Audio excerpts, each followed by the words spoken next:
ருதுராஜ் கெய்க்வாட் தலைமையிலான Chennai super Kings அணியானது இந்தியாவில் நடைபெற்று வரும் நடப்பு ஐபிஎல் கிரிக்கெட் தொடரின் முதல் போட்டியில் மும்பை இந்தியன்ஸ் அணியை வீழ்த்தி இந்த தொடரினை வெற்றிகரமாக ஆரம்பித்தது.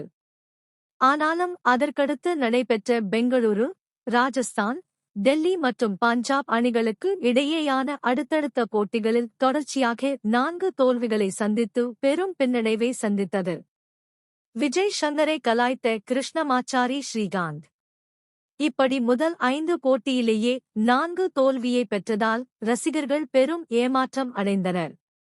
அப்படி முதல் 5 போட்டிகள் முடிந்த பின்னர் சென்னை அணியின் கேப்டன் ருதுராஜ் கெய்க்வாட் காயம் காரணமாக இந்த தொடரில் இருந்து வெளியேறிய வேளையில் புதிய கேப்டனாக தோனியின் தலைமையில் தற்போது சென்னை அணி விளையாடி வருகிறது.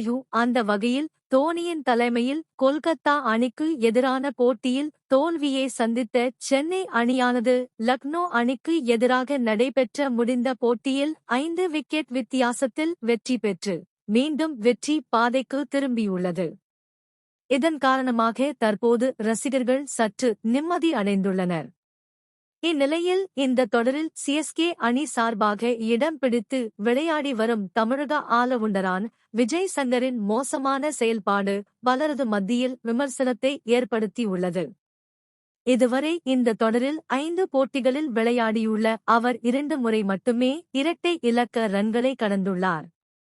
இதன் காரணமாக அவரது இந்த மோசமான ஆட்டம் பலரது மத்தியிலும் விமர்சனத்தை பெற்று வருகிறது. நிலையில் சென்னை சூப்பர் கிங்ஸ் அணியில் விஜய் சங்கர் தேவைதானா என்கிற கேள்விக்கு சமூக வலைதளத்தின் மூலம் பதிலளித்த முன்னாள் இந்திய வீரரான கிருஷ்ணமாச்சாரி ஸ்ரீகாந்த், ஆம், மற்ற வீரர்களுக்கு குளிர்பானம் எடுத்து செல்வதற்கு விஜய் சங்கர் தேவை என்று மறைமுகமாக நக்கல் செய்து அவரது கருத்தினை வெளிப்படுத்தியுள்ளார்.